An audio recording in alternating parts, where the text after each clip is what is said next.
want to welcome you all to useR 2017, especially if this is your first useR. I'm sure you're going to really enjoy it. So this is the first day of the meetings, and it's an all tutorials day.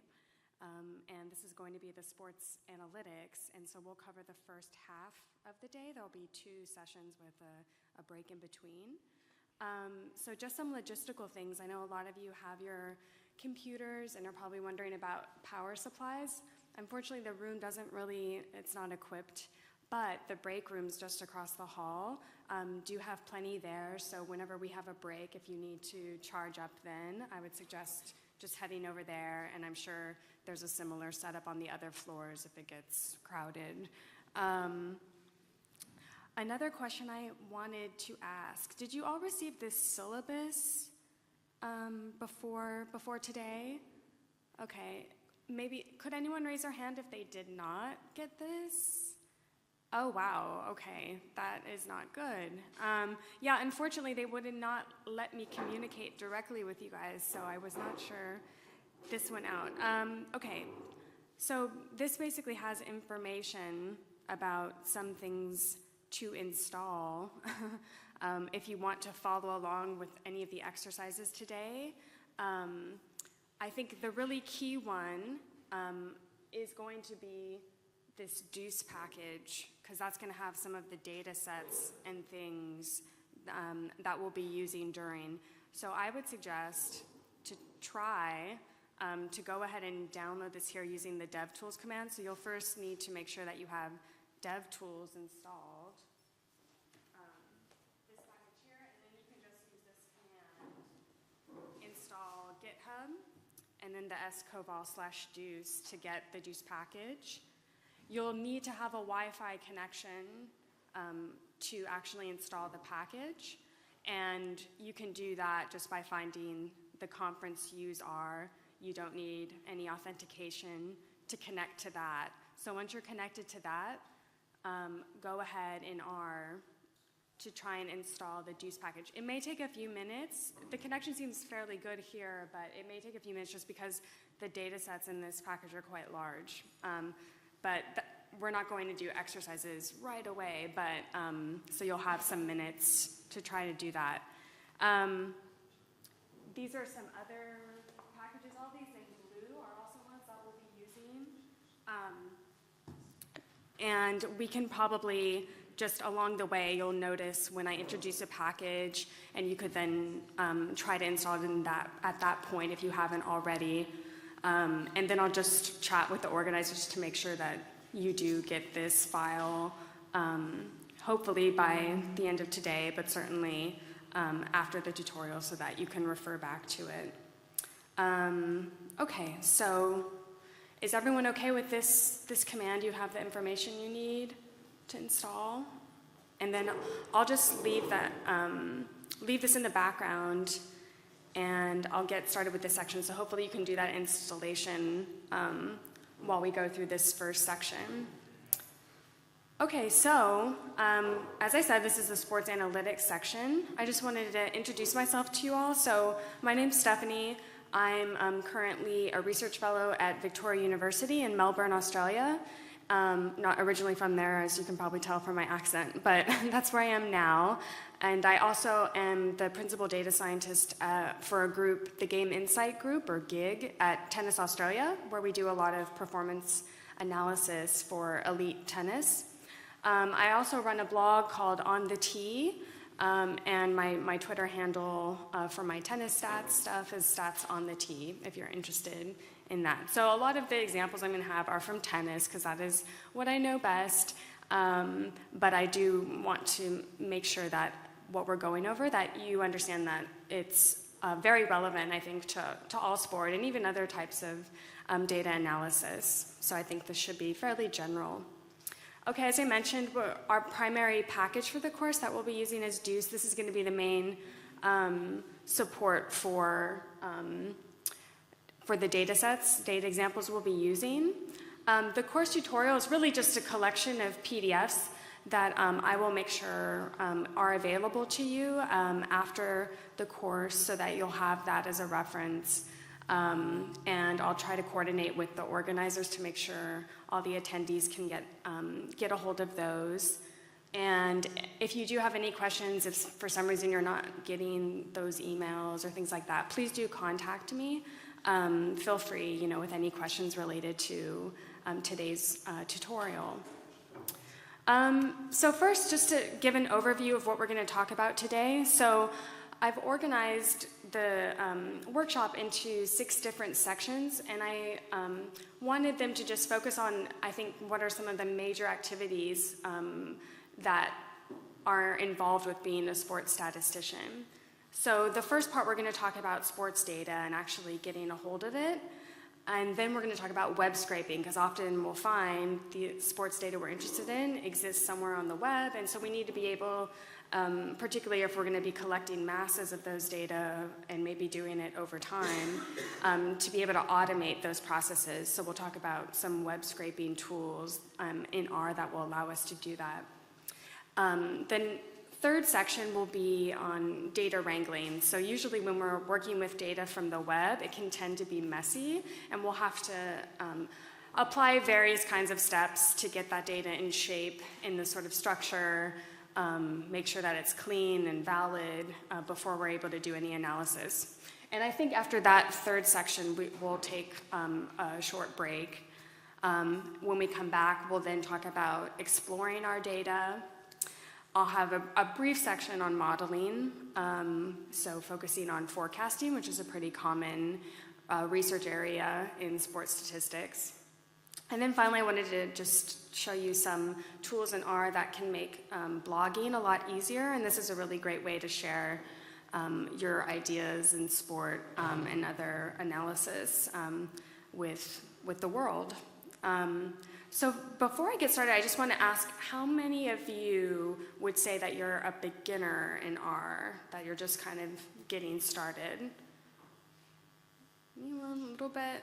Okay, because I'm pitching this a little bit at, I wouldn't say super advanced, but I'm kind of assuming that you understand the basis of the language. So just to be able to get into, the meaty stuff related to actual sports analytics.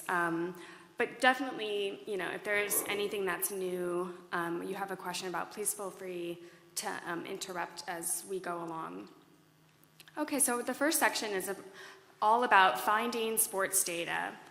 And what I wanted to talk about in this section was I've categorized sports data into 4 different types that I think sort of encompass the major categories are out there. And it's helpful, I think, to have this sort of structure when you're thinking about the data so that you know what type you're interested in, and it makes it easier to actually track those data down.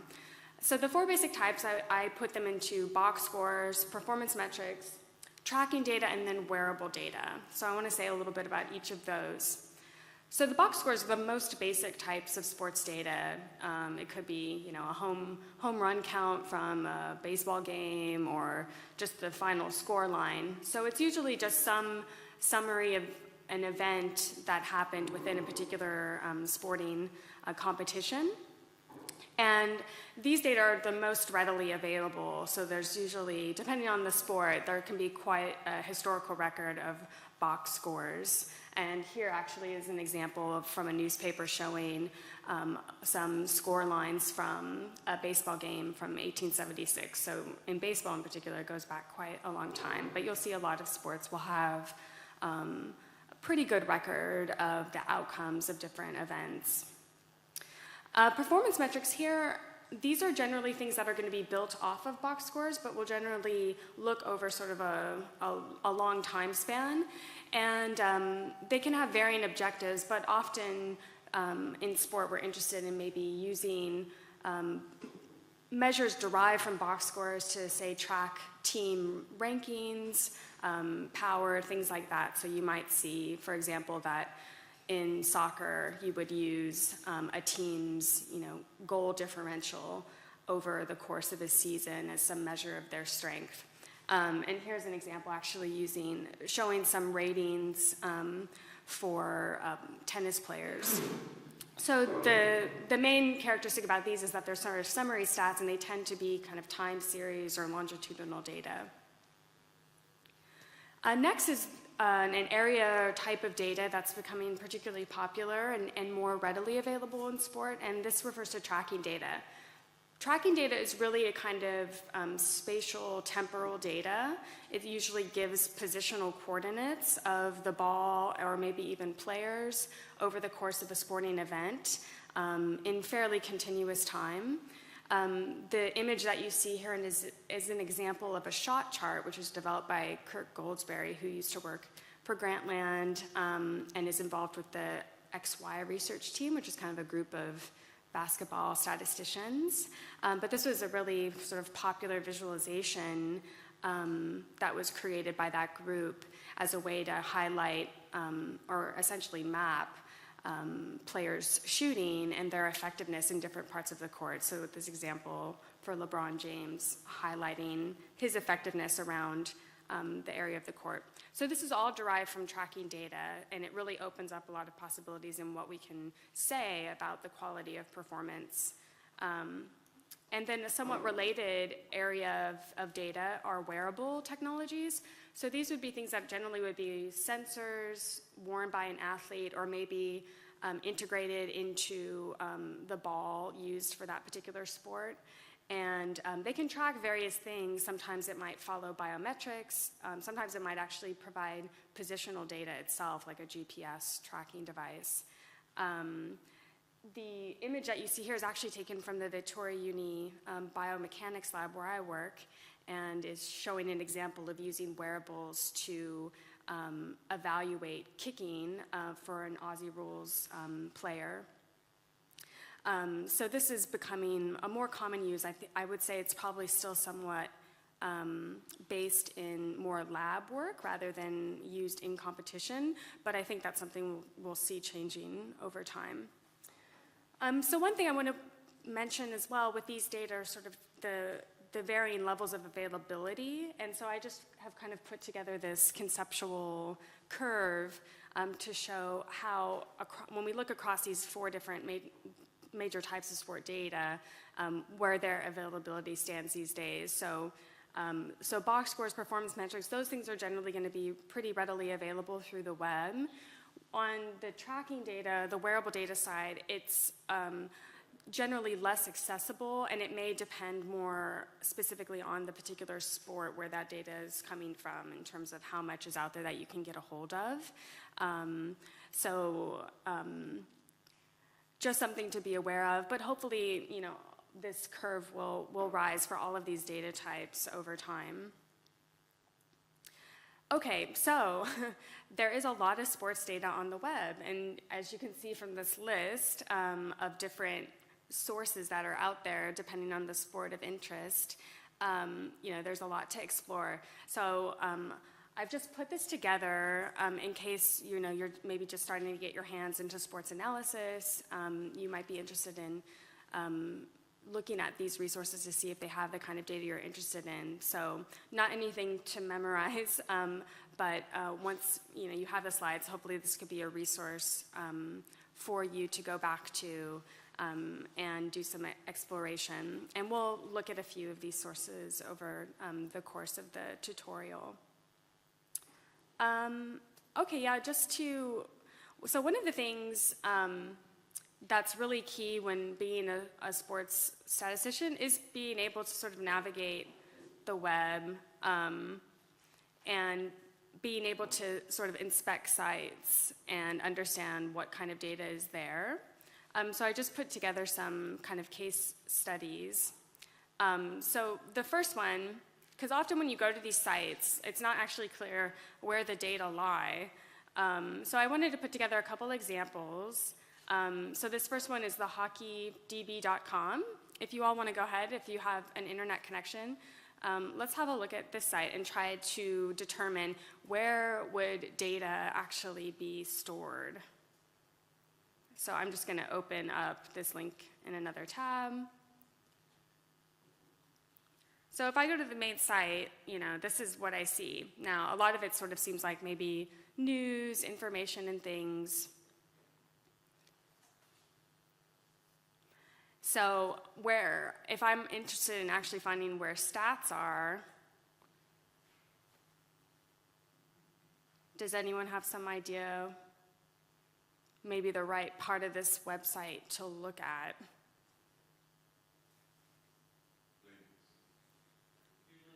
Under links here. We can go here. So this seems kind of a hodgepodge. I could get probably lost there. How about this section here, this hockey stats? I would say this is probably going to be the key place, right? Where we want stats, so the hockey stats section is probably going to be where we're going to be most successful in tracking those down, and then it's just a matter of which in particular we're interested in, whether it's player-specific things or team-specific things. So that would be, one way to start to kind of hone in on, okay, what is the key area of interest? And actually within this, there's, you can then try to, the next stage after kind of finding the main area would then be to try to understand exactly how that data is structured, how it exists. Is there a file you can just download, or is it just presented in, an HTML table? And we'll see more of that in the next section. Okay, how about this other one? Let's have a look at this. This football-data.co UK, data PHP. Let's open up this one. Okay. So I've got, some information here about, so this is a betting site, so there's a lot of stuff here about, being able to place bets on various things. But also, often these betting sites will also have historical data of interest. And so as an analyst, we're more interested in those historical data than necessarily, future bets and things like that. So looking over this, where do you think maybe the key area of the site would be to get some actual data? Yeah, that looks promising. So let's open up this section. Oh, where's it going? Let me open that one up in a new tab. I see. So now, if we scroll down, once we go to that site, we'll see that it's going to have a number of links that will go to some statistics for particular leagues and teams. So. So that was, you're getting your skills sharpened for tracking down the data. So those are just two examples, and you can just see that with each site, they're all going to be structured differently. There's no coordination among these. So you just have to kind of get a little, put your inspector cap on when dealing with these different websites. I did also want to mention that there are a few packages in R that are specifically focused on sports and different sort of analytics methods used in sport.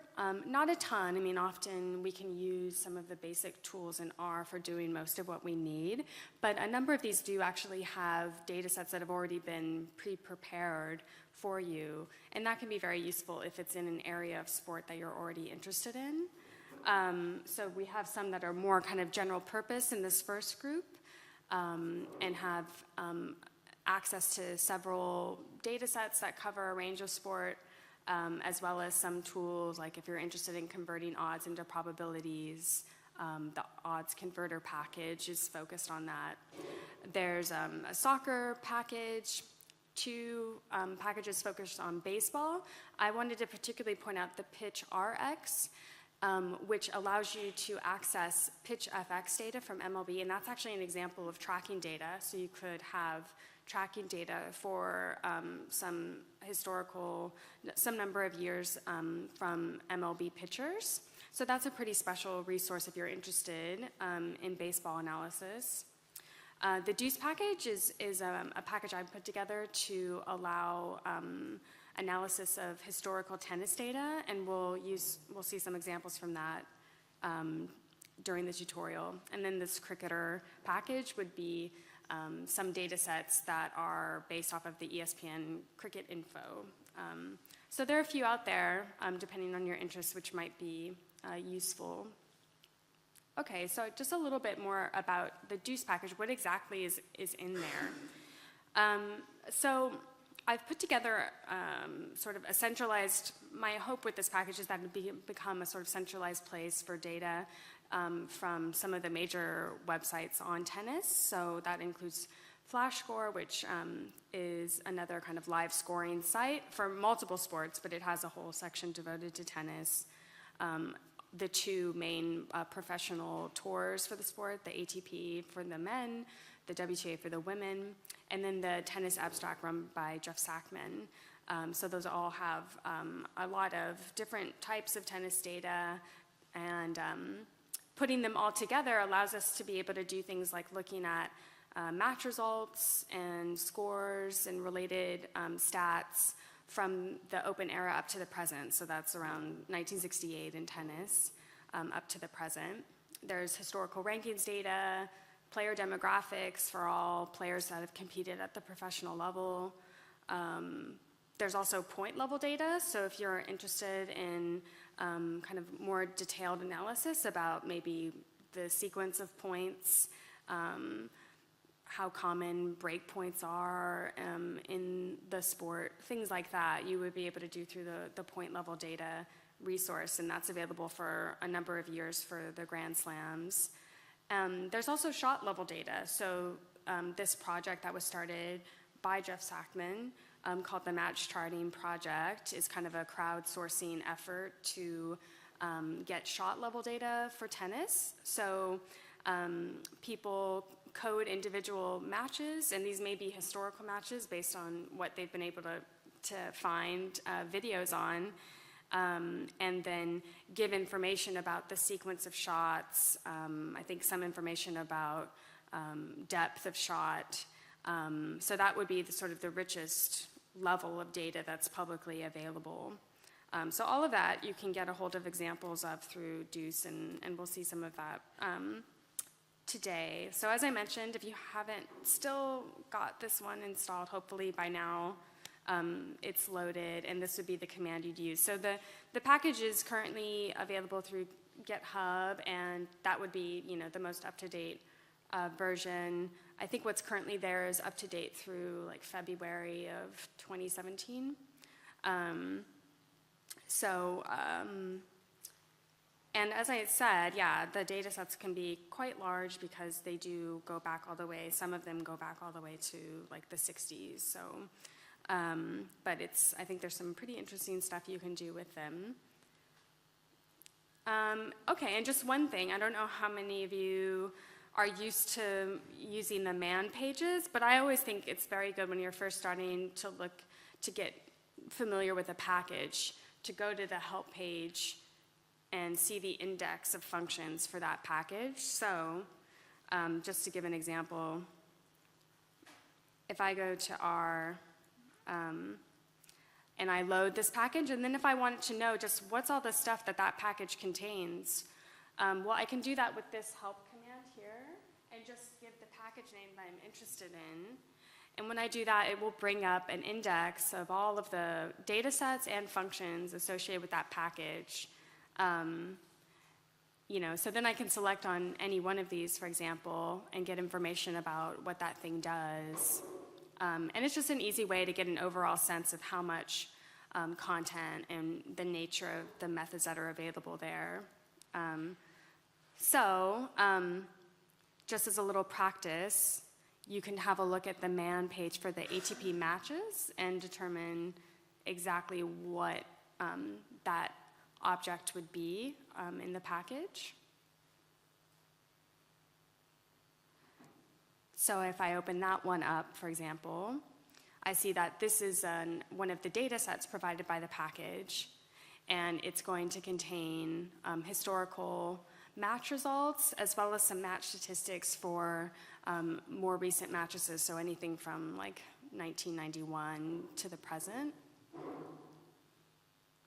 And then I can scroll down and see all of the different variables that are actually in that data set and how I would interpret them. So often, I mean, hopefully things have been named well by the author. Sometimes that's not always the case, and we have to be able to use the man pages to sort that out. But I'm sure most of you are familiar with that, but just in case you're starting out, I think that's really useful skill using the manual pages. Okay, so data. Are there questions on sports data? Anyone? Okay, so let's go on now and talk about scraping.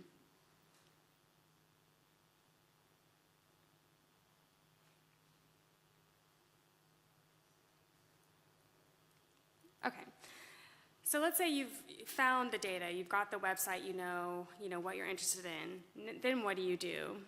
This is where scraping comes in. Particularly if it's something where you're going to want to be able to reproduce the capture of those data and do this repeatedly. It's, anything, if it's just a one-time deal, you could always just do manually, but often we're interested in repeating these processes, and we're going to want to use programming to make that all more efficient. So the scraping part isn't always the most fun thing that we have to do as a sports statistician, but it is kind of a necessary tool if you happen, not to be fortunate enough to already have someone that's kind of done that work for you. And they're good skills to be familiar with, even if you're doing work outside of sport as well. It's relevant there.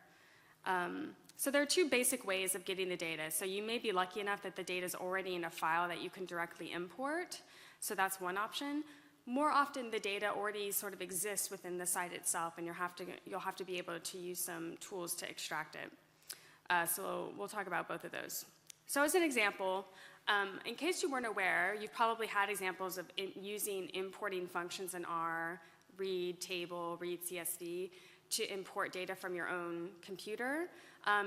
This also works through URL addresses if you have an importable file, which could be a CSV text file, anything that could be read by that function.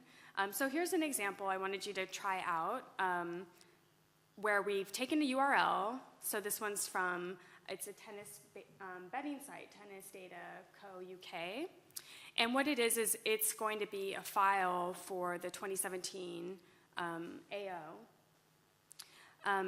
So I create an object called URL, which just stores that address, and then I can provide it to the read CSV function to import that and bring it in to my R session. So go ahead and give that a try, and what you'll see is I haven't stored this as an object, so it's just going to print out to the console, and then you can see what sort of data it contains. Okay, so go ahead and give a try at that, and I'll do it myself as well.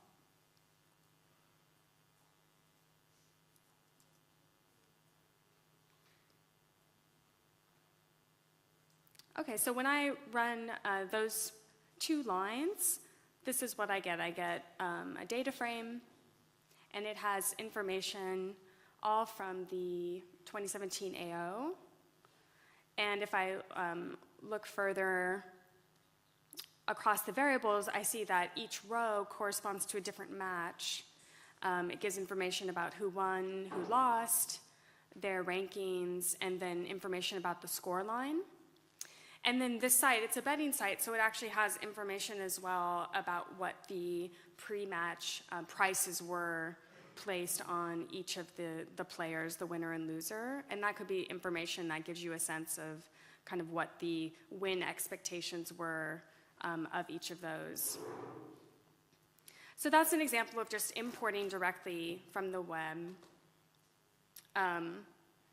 One thing in doing this is you'll notice, when you are working with URLs and things like that, often, particularly anything that's within the same domain, will follow a kind of pattern.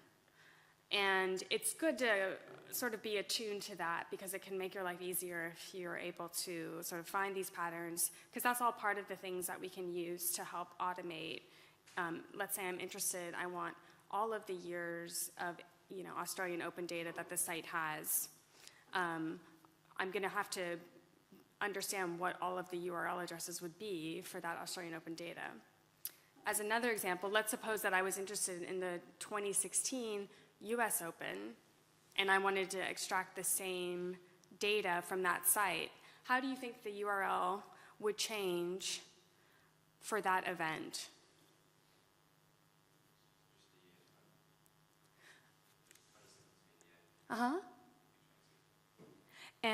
But if it's the US Open, I'll probably also need to change the tournament name, yeah.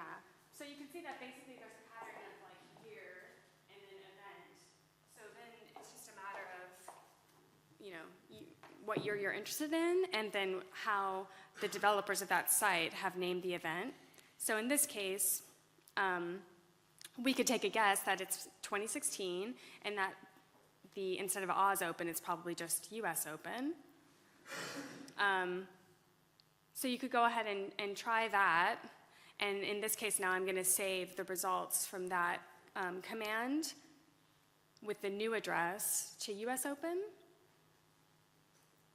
And then I just do a little structure on that data frame resulting from that URL address, which will give me an overall summary of the variables and the dimensions of the result.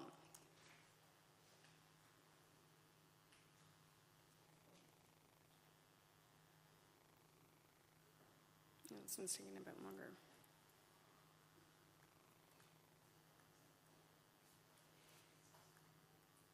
So you'll find, if you look at that, it'll now be the 2016 results for the US Open, same variables, and there'll be 127 matches, which would be all of the main draw matches in a Grand Slam. In this case, it's just for the men's draw.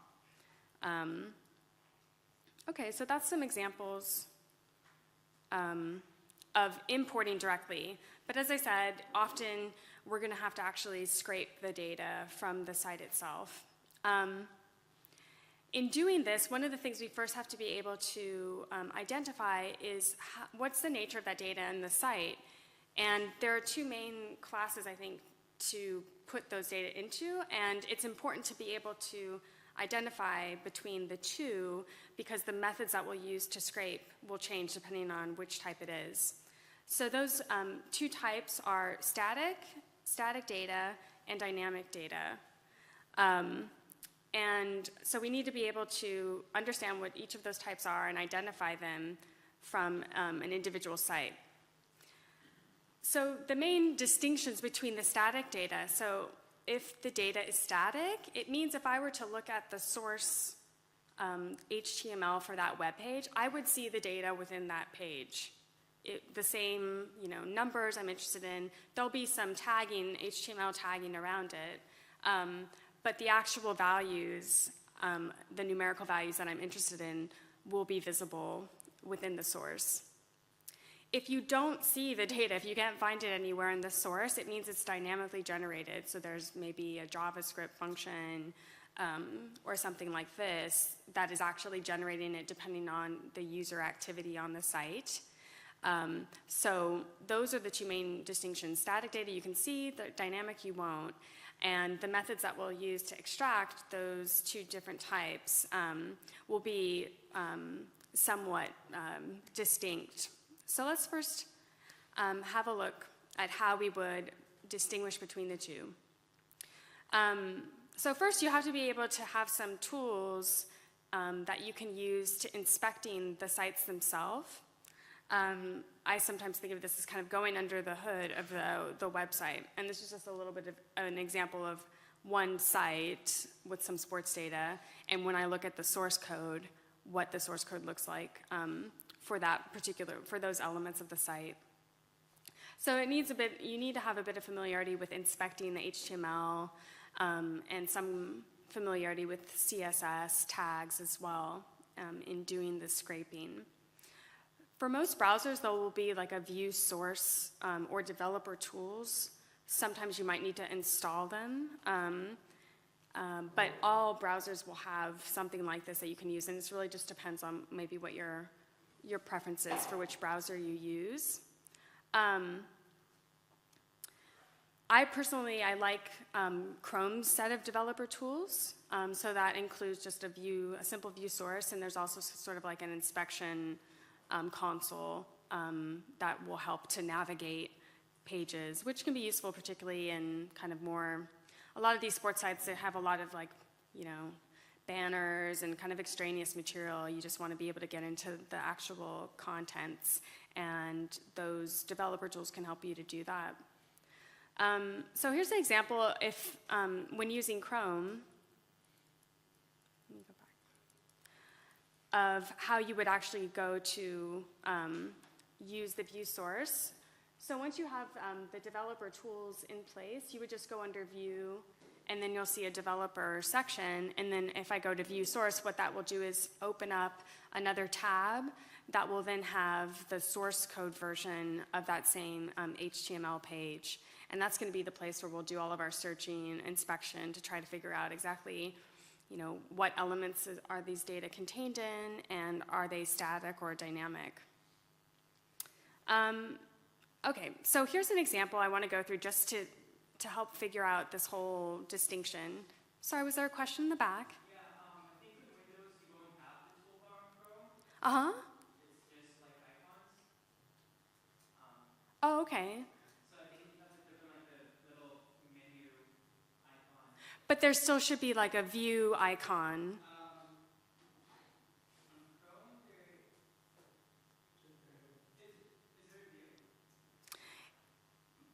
Yeah, it may be that depending on your operating system, things look a little bit differently. But essentially, what you would want to do is, if it's not clear when you open up your browser kind of what's going on, you could just search on the web about developer tools and then that particular browser that you want to use. And that should take you exactly to the information that you need to track down. I think it's pretty common for all of the browsers to use the developer tools to refer to this kind of suite of functions that we're interested in. Okay, so just to get back to some examples here. Okay, so let's try this first site from the tennis abstract. And just to give an example of those tools, I'm going to use Chrome for this example. Okay, so I have the link, and if I go to navigate to this page, here's what it looks like, the actual displayed version. And as I mentioned before, so on Chrome, on a Mac, I'm going to go to the view source. And now this opens up the source page. Okay. So I will navigate this one, and what I'm trying to determine is, first, is the data static or dynamic? So I would scroll down, and exactly what do I mean by data? In this case, what I'm interested in would be the contents of this table, which has players and their ELO ratings, which is a kind of power ranking that's updated as players complete matches. So that's the data I'm interested in. So with respect to that, how would you classify these data based on the contents of the site? Because I can see that the contents of that table actually all here, right? Exactly. So this would be an example of static data. Okay. So let's look at our other example, which is taken from the ESPN Cricket Info. cricketinfo.com/ci/content/stats. So again, I'll go to Chrome. Oop.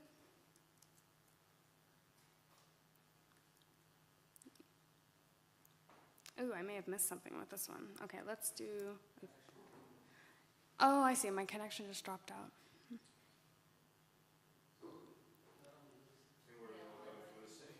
Oh, no. No. Yeah, it looks very weak. So everyone's lost the Wi-Fi. Yeah, unfortunately, my website, my lecture slides will not render without the connection as well. Okay, well, I have PDFs as backup, so I'm just going to have to revert to that for the time being, and then if anyone can let me know when maybe it'll just pop up by itself. Oh, is it back? Okay, well, we have a plan B in case, but let's try to go with this one.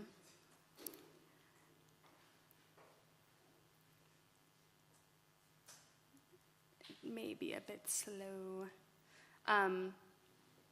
Okay, so let me see. Oh, no. Okay, here we go. So now for this example, the data that I'm interested would be within this records table. Okay, so it seems to have particular players and sort of like their run results and things.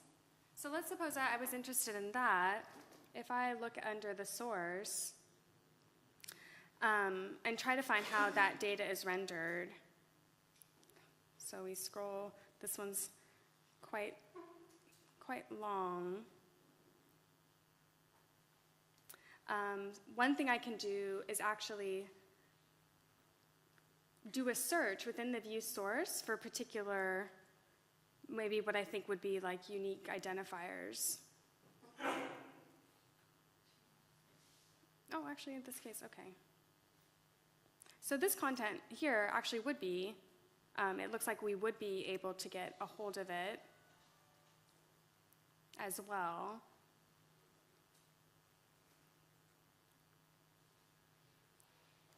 So this would be an example of static data. Before, when I had looked at it, I suppose I must have been looking at a different section. So that's on the slide. These should both be examples of static data. So sometimes when you look through these, though, you will find that I would not be able to, if in this case, if I had searched and nothing had been returned, that would have been an example then of a dynamic type of data. And we'll see actual examples of that when we get to the dynamic section. So one thing that you'll notice as we look through these, there's a lot of content in the source files, and we want to be able to isolate the data of interest, and that usually means finding classes or IDs. These are CSS type of fields that are associated with those data, because once we know that, it'll actually make it a lot easier when we're giving instructions in R to be able to isolate those contents. So going back to the tennis abstract example, I'd like you to look at that source page and find out what class you think would be either an ID or a class variable that would help us to isolate those data. So first of all, the data is contained within an HTML table element.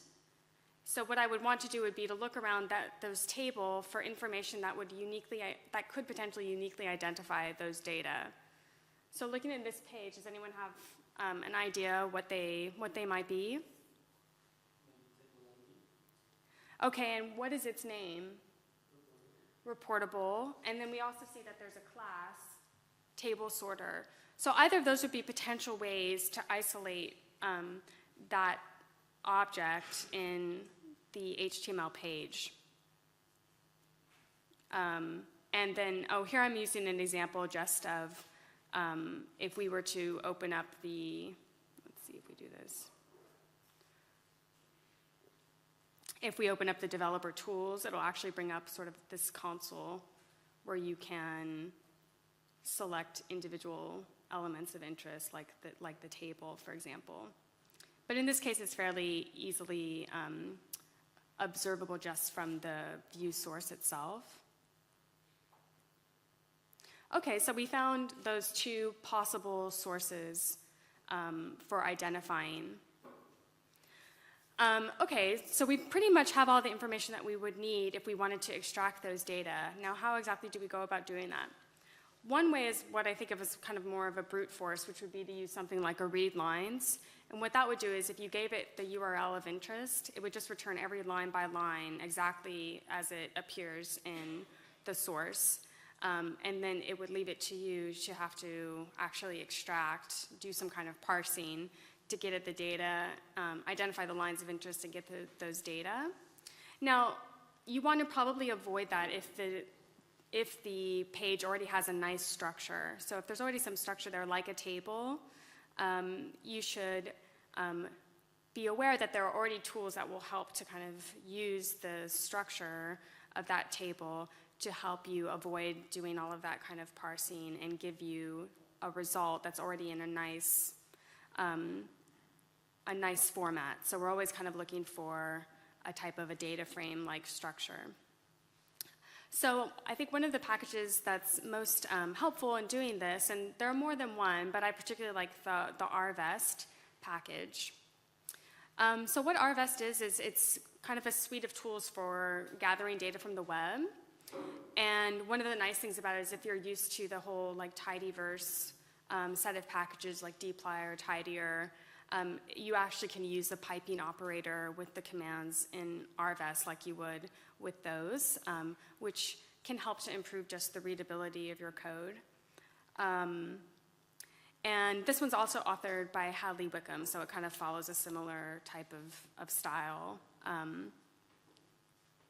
So here's an example of how we could use the rvest package to scrape some data. So in this example, I've taken, let's have a look at this site. It's a basketball reference site that has some box scores. And I'm just going to close out the inspector for the moment. Okay, so I'm interested in some of these divisions, this division standing information. So like always, we go to the view source, and let's try to, now I'm going to look up some division to help to try to isolate. So I see this looks to be the area that has a day of interest. I can see the actual stat values here, so I know this is static data. So I can use, rvest would only be something we would use if there was static data.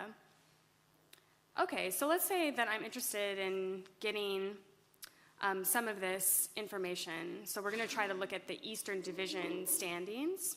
So the first thing I need is I'm going to load the package, and then I put in the URL for the page that we were just looking at. So let me go ahead and see if I can do that here. Erase what we had before. Okay. So the first thing in rvest that we're using here is this read_html. So that's just going to bring in the contents from that HTML page, and we're going to store that as this object called web page. You could name that whatever you like, but in this example, I'm just calling it web page. Okay, so that'll now have the contents of the whole thing, but we don't want all of the information from the page. We just want some of the data from the particular table. So here's an example of how I would isolate the tables in that web page. So what I would do is I could use the piping command on the web page to say, okay, that's the object I'm looking at. Now there's this command called HTML_nodes. And what that does is allows you to give particular elements, either based on a CSS tag or an XPath selector. In this example, we're using the CSS command, and we're going to give it a table. So we're asking for all of the elements of the page that are within a table. We're going to collect those up, and I asked specifically for sort of a tabular content from those by then adding in the HTML table command. Okay, so let's have a look at exactly what that returns. So you'll see it's, we can use the class to see what kind of object this is. It's a list, and I've looked at the length, and we see that there are 7 elements in it. So let's have a look at the first few rows. Okay, so this seems to be some kind of score lines. And then by the fourth element, I see that I've gotten into the division standing information. And in each case, they're already in a data frame type of structure. Okay, but you could see that it's a little bit awkward because I just really wanted one particular division standings, and I didn't know because I just collected all of the tables. Now I've got to search manually to try to find the date of interest. So we'd like to make this set of commands more specific to that kind of data. So a table was a bit too general because the web page had multiple tables. So here's where the XPath command can be particularly useful because it generally allows more flexibility. Now, this XPath, it's an XML path language. So this is something that exists outside of R. It's a web language. And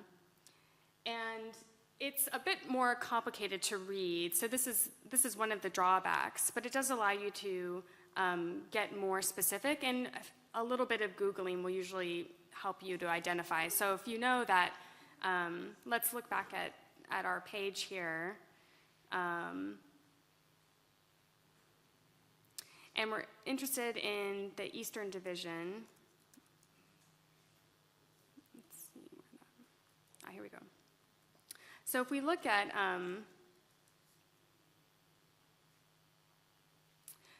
if we look more closely at the different contents, we can see that there's some ID information, and then we have this div standings, and that seems like if we're interested in the Eastern standings, that's going to be a more unique identifier than just a table. So I can use this through the XPath argument of that HTML nodes function, and this would be the XPath command to search for any IDs matching this div stands. And now we'll see in doing that, jumped ahead there, that the first object returned into our data will now be those Eastern Division standings. So this helps to just get more direct kind of scraping in place. So it's a combination of being able to inspect the elements of the site and identifying sort of unique identifiers for the elements that contain the data of interest. But essentially, for things that are in a tabular structure, or even if it's maybe contained, let's say, in a paragraph element, you would be able to, give that here and through the nodes command, and this will help to, help clean up the data a bit. Now you can see that even though we have a nice data frame, there's still some issues here. Like the first row is really more of like header content, and then even within, there may be things like these special characters that we'll need to clean up. So we'll see that'll be part of sort of the wrangling activities. But already getting to this point is much more straightforward than if we had to, look line by line in that web page. So those are all the basic elements that you'll need to know for using the RVest. And then it's just a matter of, can you get to your data easily through a CSS? That's generally easier to find how you need to specify, or an XPath if that seems to be the only way to easily navigate to those contents. And then, and just, if you need to do that, just doing a little reading up on the XPath commands. Generally, the ID and the CSS class, those two are going to be the primary areas where you'll focus on and are generally going to be things that will identify those elements. So that should be enough to deal with most things that you'll come across. So let's do a little practice. You remember we've been looking at those ELO ratings. Try to take what we've discussed with this RVest package to see how you would scrape the ELO ratings, the contents in those tables. One thing that I'll give you is a little shortcut. So if you have a table type of object and it has a class name, there's actually a shorthand that you can use when giving the node information that says table dot and an X here would be the name of the class. And the RVest will interpret that as, oh, it's a table with this class, and that will help to localize that particular table. So that should be all the information you need to extract these data. So how would you get started? Does anyone have an idea what steps they would use for this one?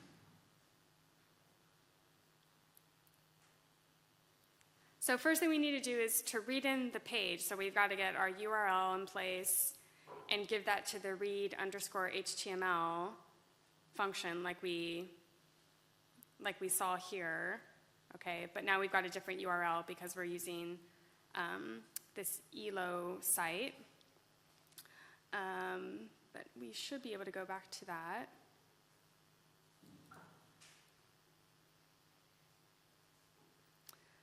So this one's the ladies. You could do the WTA or the ATP. They both have the same structure. Okay, so this is a site. So this is where I could get the URL. And then I need that information about the elements of interest. So we've seen previously that it was a table. These data are contained in a table element. And we had looked at this CSS class and ID. So given that shortcut I gave with the class, we'll probably want to use that version. Okay, so this is the key piece that we need. And then what we'll need is to apply the HTML nodes and HTML table to the web page content that we've read in. Okay. So putting all of that together, here are the steps you could use. So we saw that the class was table sorter, so I would use the table.tableSorter to localize that particular table. And by default, it's going to correspond to the CSS argument for the HTML nodes function. Then I apply the HTML tables to extract the content just from that table. And we'll see, it always returns a list element. In this case, it's, I think, should just be one element, and the first will be the actual data contents like we see them on the site.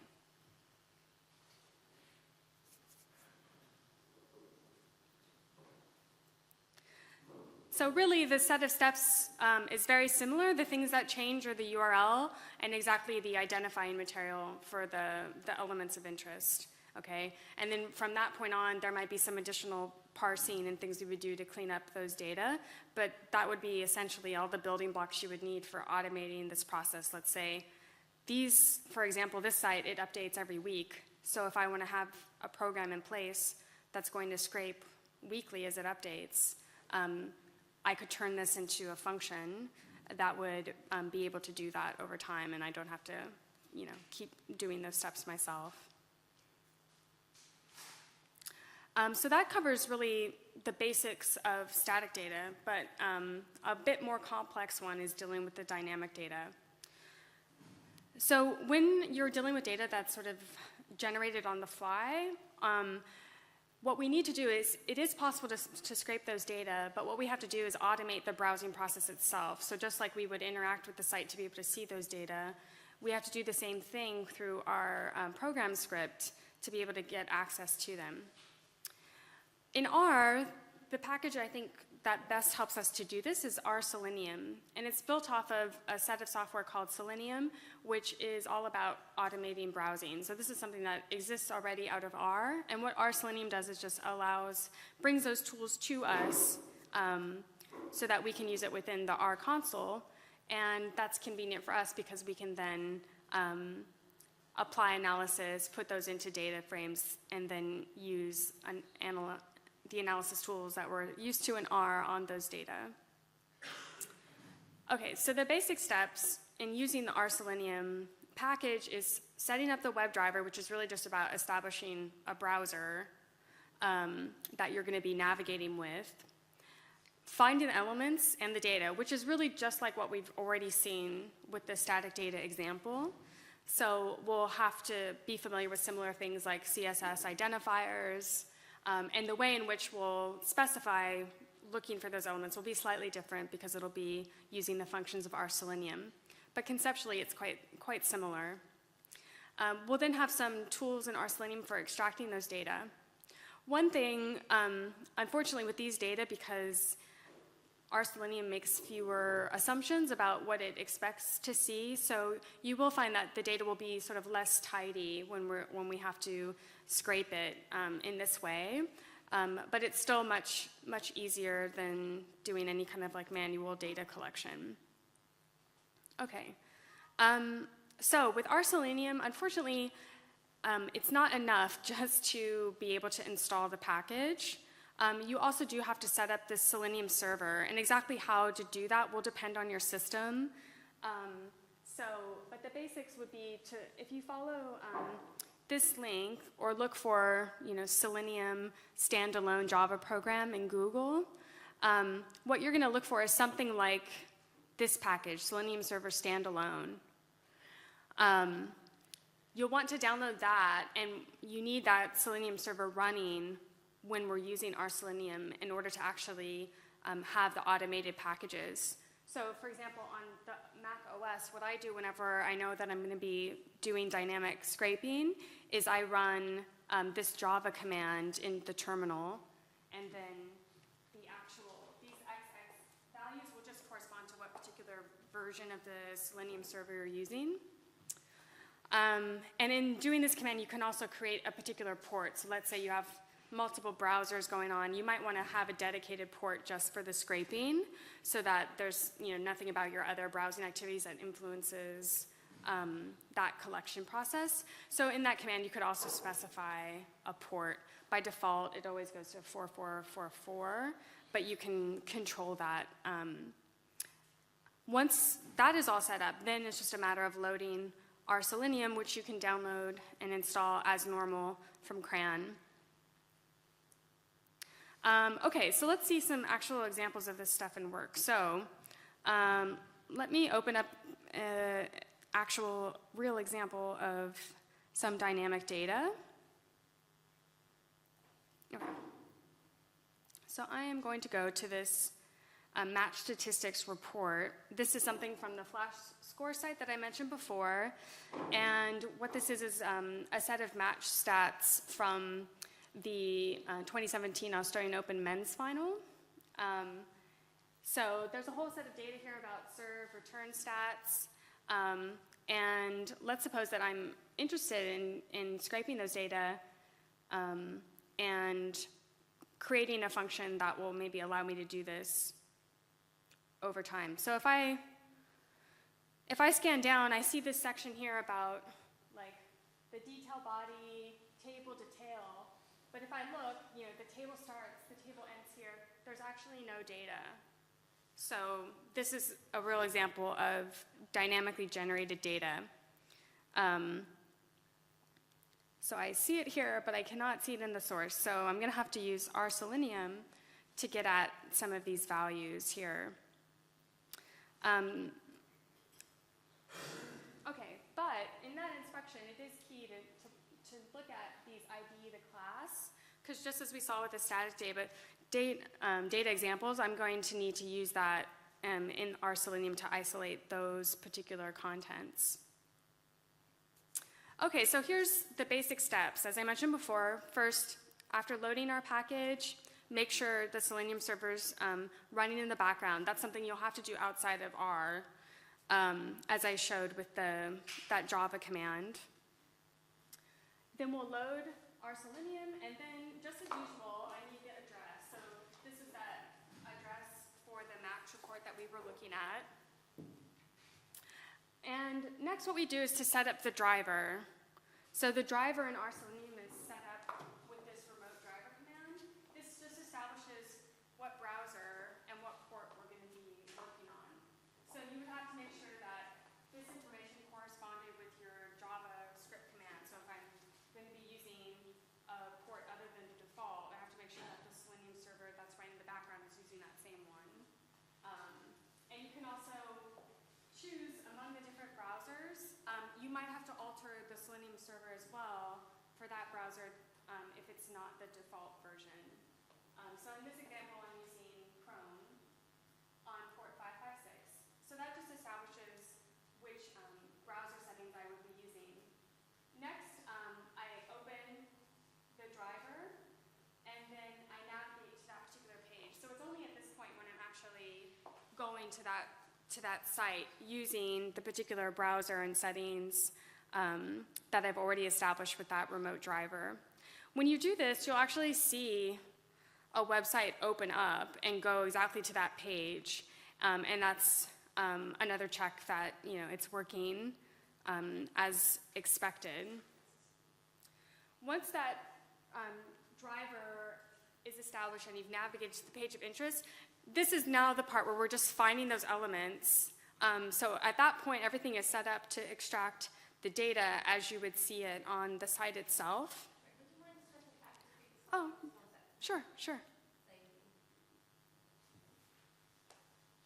So it's really just a series of, remote driver, open, navigate with the URL of interest. So this section here, you would just repeat that whenever you were going to a new site. So actually, once you've established a driver, you can then always, navigate to a new URL from that same driver. And then, when you ran a new session, you would just repeat those steps whenever you have a new R session.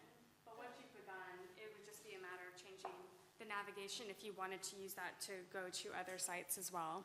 Does the Selenium server need to be in the same directory as where you're doing? The Selenium server does not.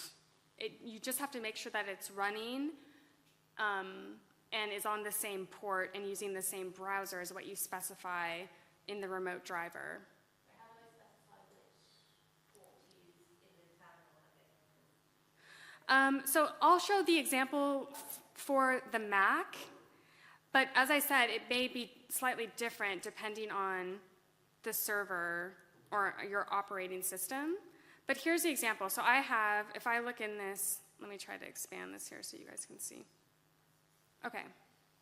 So if I look in this directory, I have the JavaScript function right here, Selenium server, standalone. Sometimes it may also have some version content, but essentially it needs to be this jar file on the OS.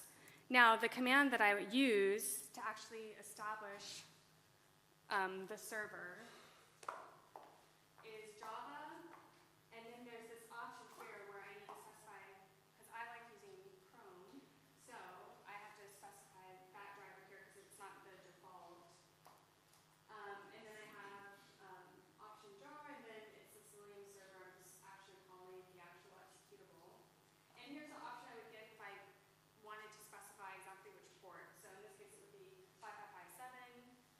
In the actual example we had, it was 5556. So if this is the server I would establish for that, then I would want to make sure that it was on the same port.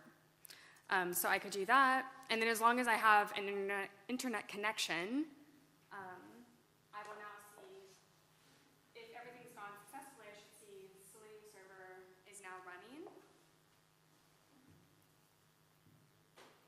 And that would be enough then to now be able to run this. So we see it's on the same port. And now you'll notice in the background, that page is opened up. And this is now, what we're interacting with within the R console. So I could actually, navigate on it through the R Selenium commands. But the main thing we're interested in is just actually extracting the data contents.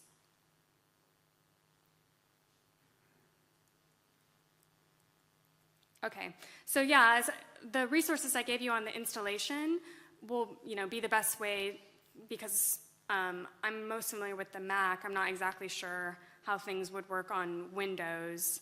I think it should be essentially the same. It's just a matter of how in Windows do you execute that JavaScript program. But the essential key is that you just need it running in the background. It doesn't have to be in the same directory or anything like that. I think the key is just making sure that the port and the browser match in both places. Okay, so once we have our, once we've navigated to the site of interest, and we have the information about the elements that we want to use to actually get a hold of the data, we would use this find elements command. We would apply that then to our remote driver. And in this case, I'm going to use ID. So with this, we give the CSS tag of interest. So this could be a class, it could be a table that we supply to using. So I say I'm using the CSS ID, and then I give the actual value that that takes for the element of interest. So like we saw previously when we were looking at the contents of the site here,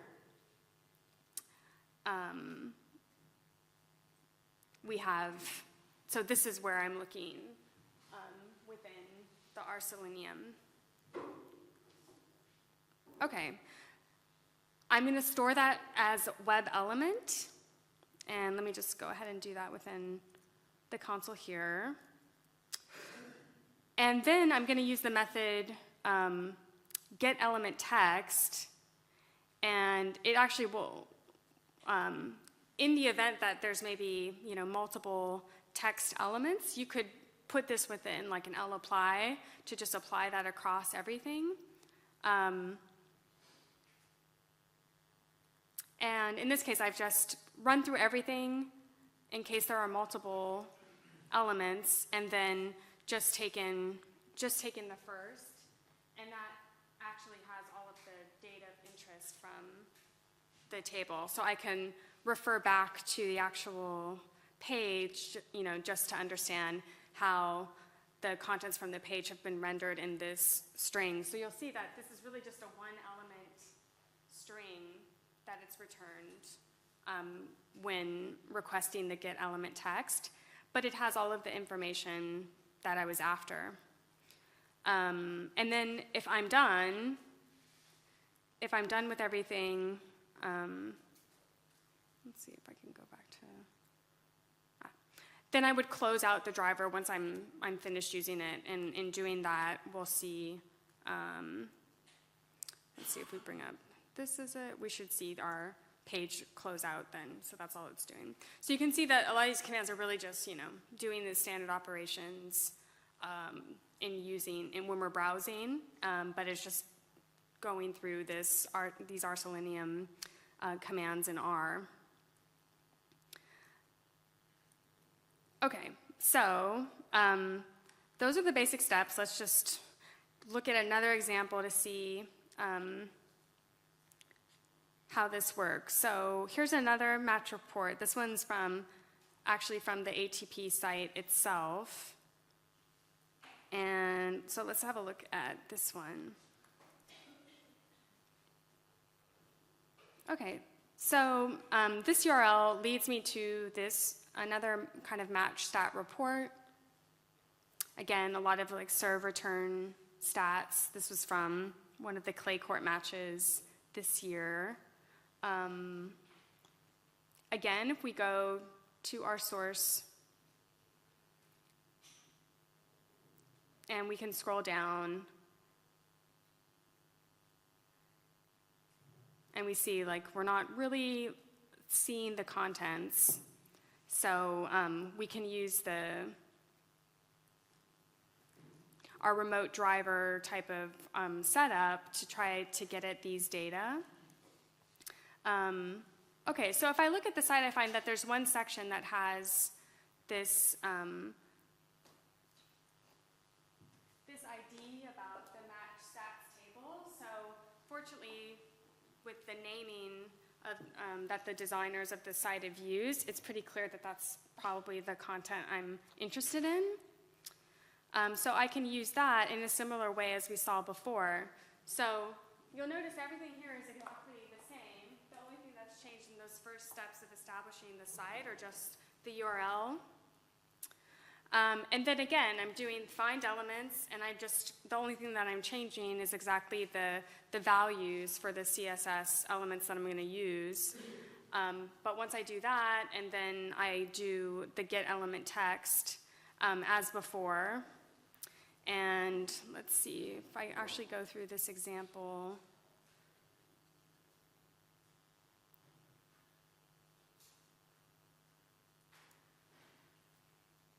Let's see, do I have everything there? Yes. Okay, so it will open up the site. We'll see the page come up. Okay, there are the contents. So now I'm ready then to extract. So I'm going to be using the modal scores match stats table ID value to get at those data. And then again, this would be the result.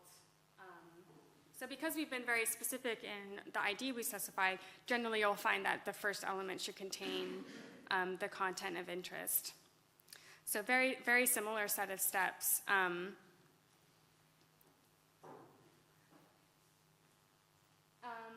So there is some trial and error. So with some of these sites, it might not be as obvious that you're using the right ID. So you might have to do a little bit of practicing or testing out different types of ID elements, because since the data isn't seen, you don't really know until you've actually run the commands whether or not you're getting at the right contents. But hopefully, the few examples you've seen should sort of get you, into identifying those classes, those IDs, focusing on those sections, will generally get you in the right direction, so there shouldn't have to be too much of that. The nice thing is that once you've done that, in general, if you're working within the same site, like every match stats that I'm interested in from the ATP site, they're going to use that same element ID, because there's no reason for them to create a new data structure unless they've done some kind of site overhaul. But as long as that site's fairly stable, you can expect that it's going to use the same CSS style, because it's all just defining kind of how that's presented. So as long as it's looking the same whenever you see it, it means, oh yeah, they're probably using the same ID, the same class style. So you should really only have to do that once, and then as much as you're going back to that site, it's really just a matter of, it's a new match. So it's really the URL would be the only thing that would change. Okay, but you can see that this data is a bit messy. So we'll have to go on to our wrangling section to figure out how to clean that up. But just to summarize on this section, so we now know how to identify static dynamic data on the web, the elements around it to help us to uniquely identify them. If it's static data, we can use the rvest package tools to extract that and put it into a nice sort of data frame structure. And then if it's dynamic data, we can use our Selenium with the Selenium server to automate the process of extracting similar content. So now on to actually cleaning up that data once you've got it in place. So we'll do this, I'll try to get through, we'll see how much of this section we can get through, and then we'll take a brief break.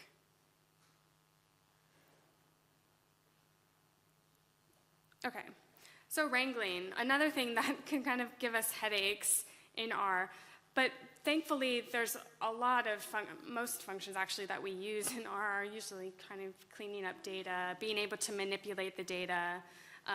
So this section of the talk is all about those common steps that we have to do, and it's really all about kind of tidying up messy data from the web.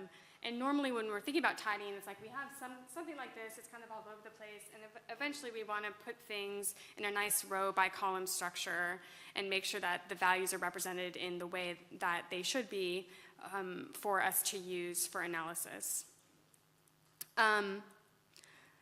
So because of the kinds of ways that we can get data, one of the key things that we'll have to be able to do is string manipulation, because often our data might actually just exist as a single string. So the stringer package has a number of tools that kind of put a lot of the steps that we'll need for pattern matching, extracting elements from the string, that are going to be the common things when doing this sort of parsing. So the string manipulation is a big part. And then once we actually have data, maybe in some kind of structure, we need to be able to select, transform the data, and then maybe even reshape the data set itself, going in between wide and long formats. And often, making sure that we do some check of the validity of the values that we're seeing, looking for missing values, or if the missing values aren't rendered in the appropriate way, making sure that we convert them if needed. So those are all really common steps in getting sports data into a shape that you can actually use.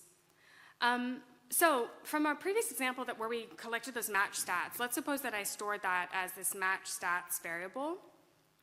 And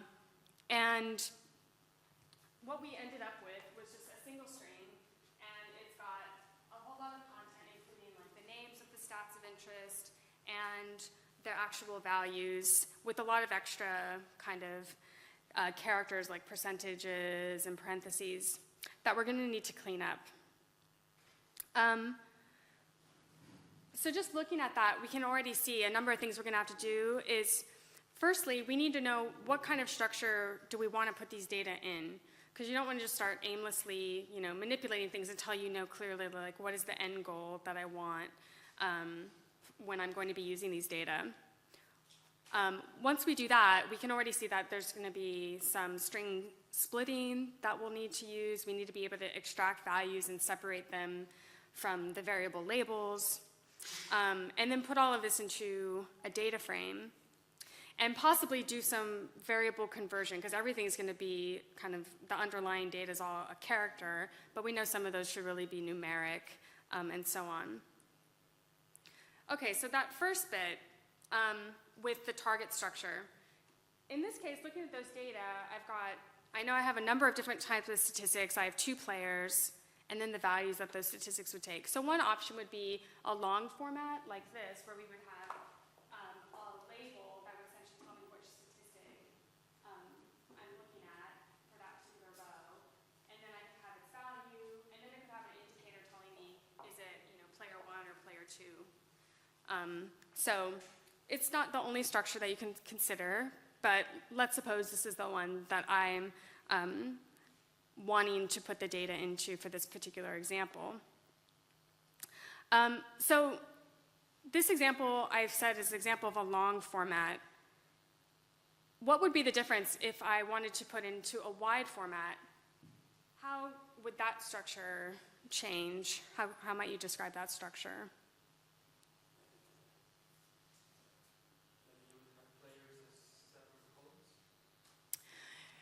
Yeah, so I mean, the basic thing when going from long to wide, long is generally you have sort of all of the data just stacked on top of each other, and wide is generally you're going from few columns, generally you can think of it as like a key value kind of pairing structure, to multiple columns.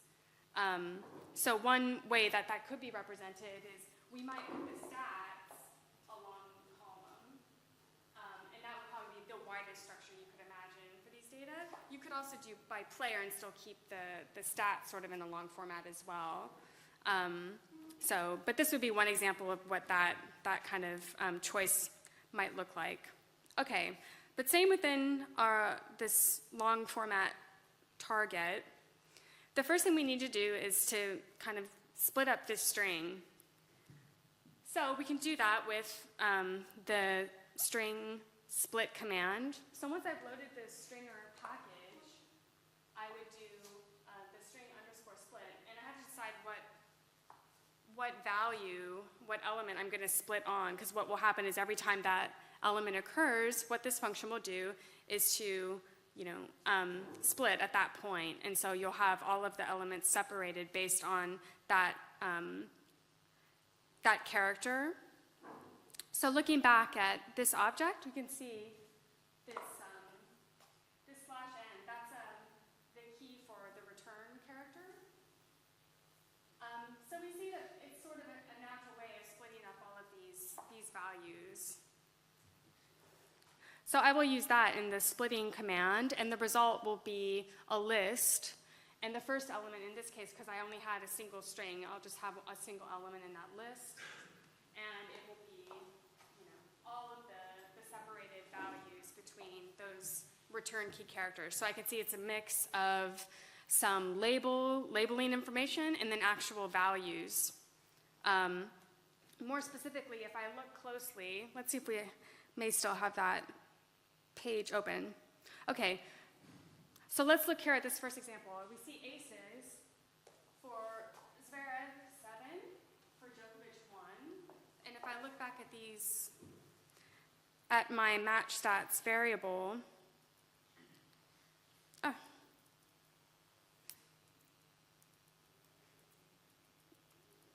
okay, here we go. So if I look back here, I see it has one player, it has a label, and then it has the other player value.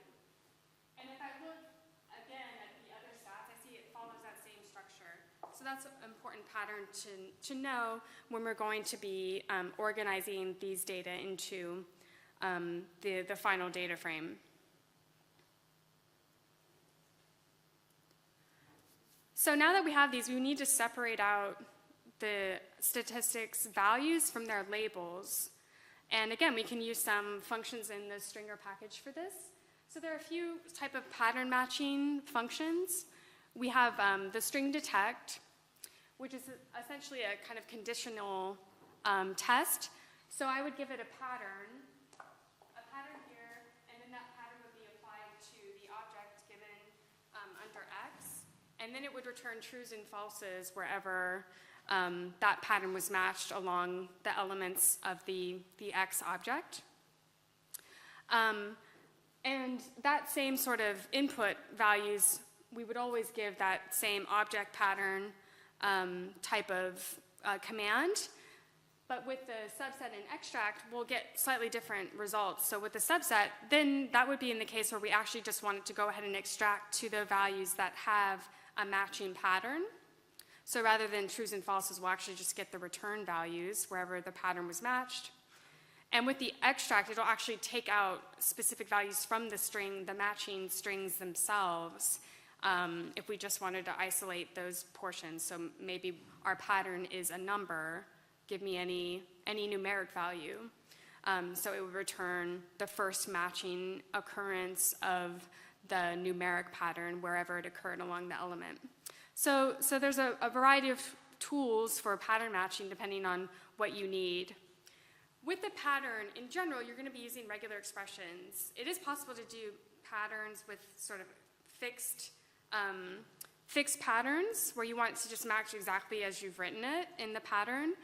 But more commonly, the more powerful way to do matching if you're doing a lot of string manipulation is with regular expressions. So this is a kind of pattern matching language that exists, in all parts of the kind of programming that's out there. You can do it on shell commands.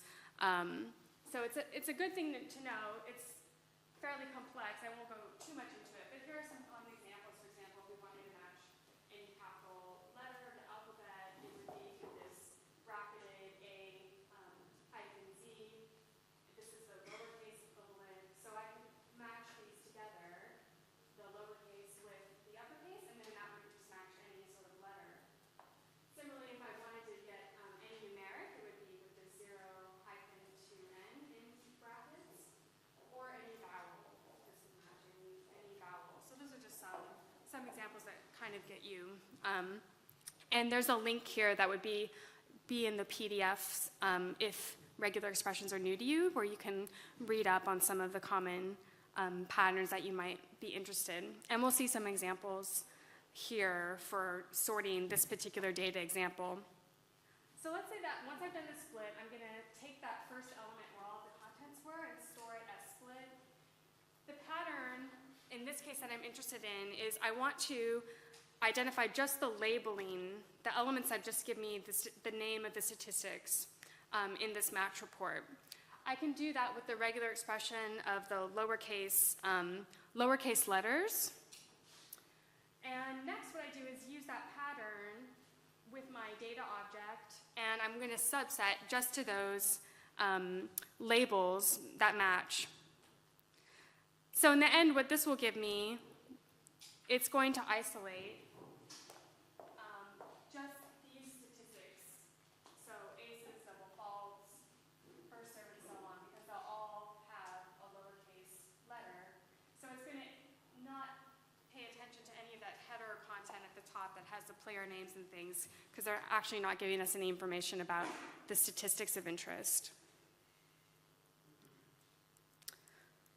Okay, next, we now want to isolate the values that correspond with those stats. So here I'm using the detect to create a true and false condition. The first is going to give me trues and falses wherever a stat label was matched.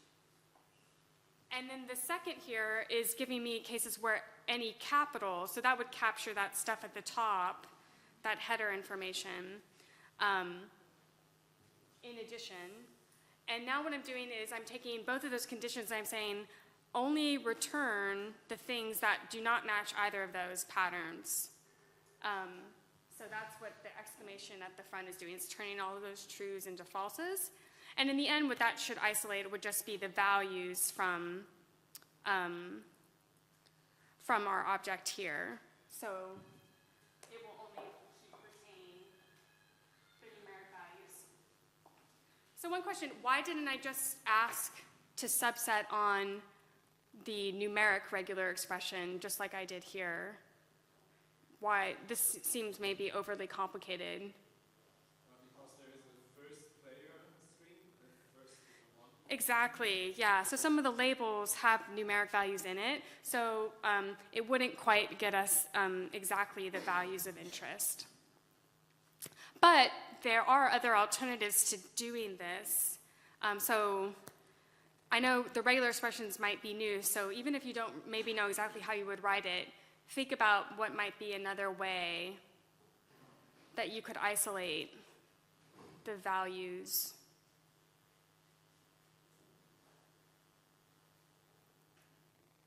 Does anyone have an idea? Maybe.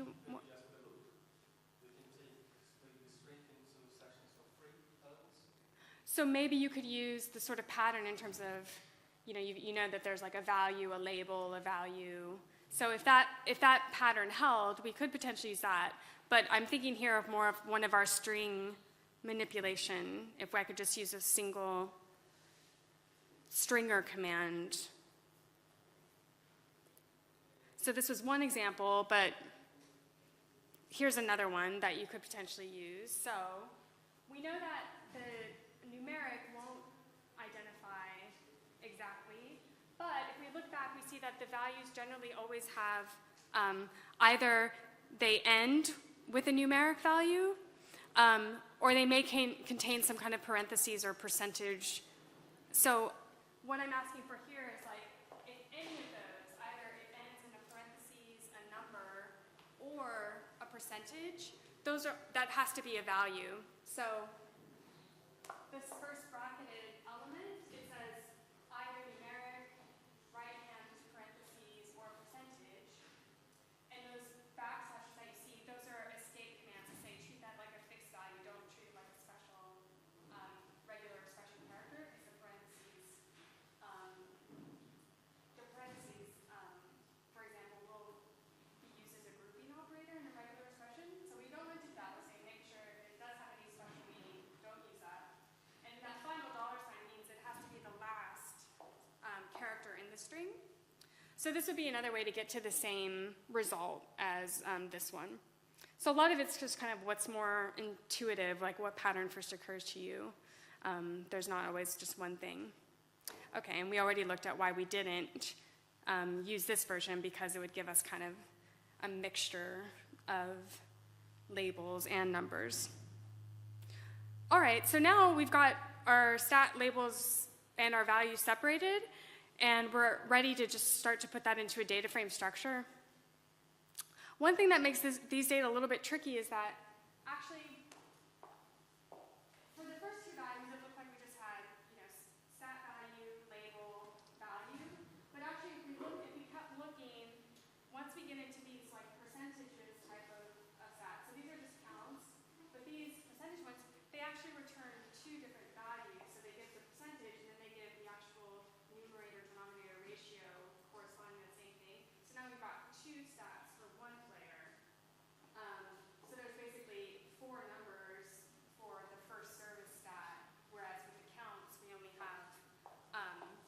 two values. So it's a little bit of a complication, but one way that we can deal with that is if I've looked over and I see, okay, aces, double faults, service games played, return games played, those are the only stats that are counts. So I'll just create a conditional object, counts, that will identify when those occur among our stats labels. So that's what I'm doing in that first step there. So it'll just be a true-false vector that is of equal length to counts and indicates basically when I know that I need 2 places of values versus 4. So then I use that information here, and it tells me how I need to appropriately expand the stat. So anytime it encounters one that's a count, it'll just do 2 repetitions, and then whenever it doesn't, when it's a false, it will do 4. And that'll give me the appropriate length of these repetitions, because in our original extraction, right, we just had ace, double faults, right? So now we've got to repeat because we have multiple values for each player. And then I just give a spot for the values because they're already in the appropriate order. And that gives me at least a starting structure for my data frame. So one of the things you notice in our values, right, they still have these percentages and other content. If we actually want to use those as numeric values, we need to get rid of that stuff so that we can appropriately convert those data. So the first step that you would consider there would be to do a replace or a substitution. With the stringer package, you can use the string replace all as a way to do any kind of substitution. In this case, we just want to remove those types of characters. So here, this command is saying if you encounter any parentheses, so a left-handed parentheses, a percentage, or a right-handed parentheses, and again, we're using the escape characters on the parentheses. I've put those in brackets, so what it's saying is anytime you encounter any of those, I'm going to replace it with nothing. So it's just going to entirely remove it. If you sometimes want to actually replace with a different value, you would just alter that last part of the function to give it the replacement pattern or character of interest. So in the end, if I apply this to the values, you'll see that I'm now closer to getting the right structure so that I can just do like an as numeric to convert those.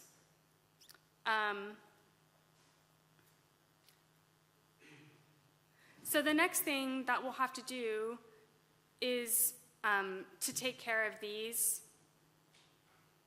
backslashes as well.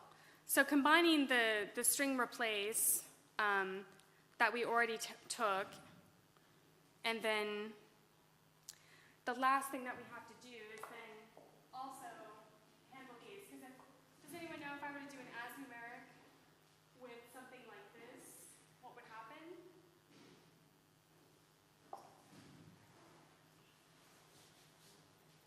Does anyone know? I hear murmurs, but... Float numbers? What will it do? Decimal numbers, float numbers? Well, we'd like it to do that in this case, right? But essentially, we're almost asking it to divide to do a function. But if I just say as numeric, it doesn't know to do that. So in this case, you'll get NAs wherever you have something that has this kind of backslash in it. So we have to deal with that too. So here's how we can do it. It's a little bit more complicated, but we can combine some of the dplyr functions to do this. So I do the first step to clean out the percentages and the parentheses. Now I just need to handle these ratios. I want to actually convert them into a decimal point type of value. But to do that, I'll actually have to do it kind of like a division operation. So I'm using the mutate, and we'll see that this is one of the key